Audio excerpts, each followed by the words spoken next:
Recovery of the gray wolf. At one time in North America, wolves ranged from coast to coast and from Canada to Mexico, the greatest natural range of any mammal except humans. Unfortunately, in industrialized human society, wolves seem to have met their match.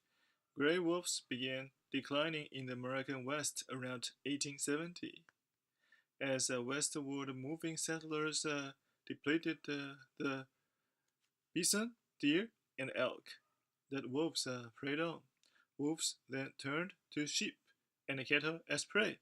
Settlers and government trappers responded with intensive campaigns to wipe out the wolf. Approximately 1.5 million wolves were killed in various bounty hunter campaigns carried out between 1850s and 1900.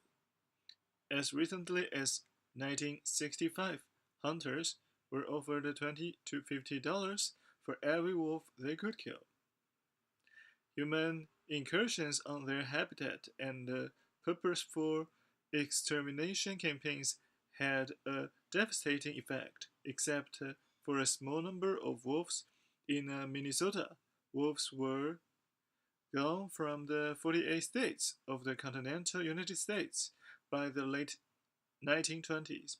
Wolves were listed as endangered in 1973 and remain so today, meaning that they are in danger of becoming extinct in all or part of their natural habitat.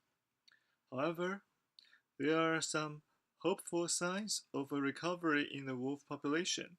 In the 1980s, wolves began appearing in Montana, apparently having migrated from Canada. There are currently about 65 wolves in northwestern Montana. The work of the U.S. Forest Service in augmenting the wolf population in the continental U.S. with the wolves from Canada could speed the recovery process. In the 1990s, Forest Service employees released 8 Canadian gray wolves in Yellowstone National Park and 4 in central Idaho.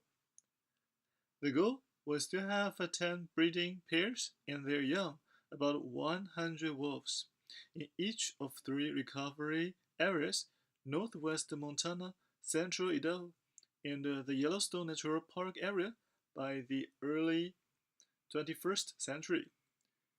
The wolf recovery program has been more successful than many people had anticipated.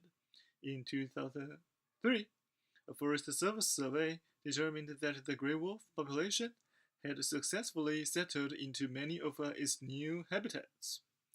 The survey counted 30 breeding pairs of wolves well distributed throughout the 3 states of Idaho, Montana, and Wyoming. The indication that the wolf population was able to sustain itself allowed the federal government to change the status of the gray wolf from endangered to threatened in some parts of the western United States. While the wolves still require monitoring and protection, it appears that the gray wolf may be on the road to recovery.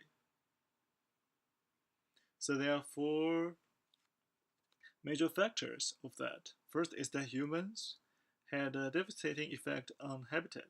The second one is that wolves gone from continental US by 1920s, except Minnesota. The third one is listed as endangered in 1973, and the fourth important major census is that still in danger of becoming extinct in the wild. What do you think of this recovery of the gray wolf?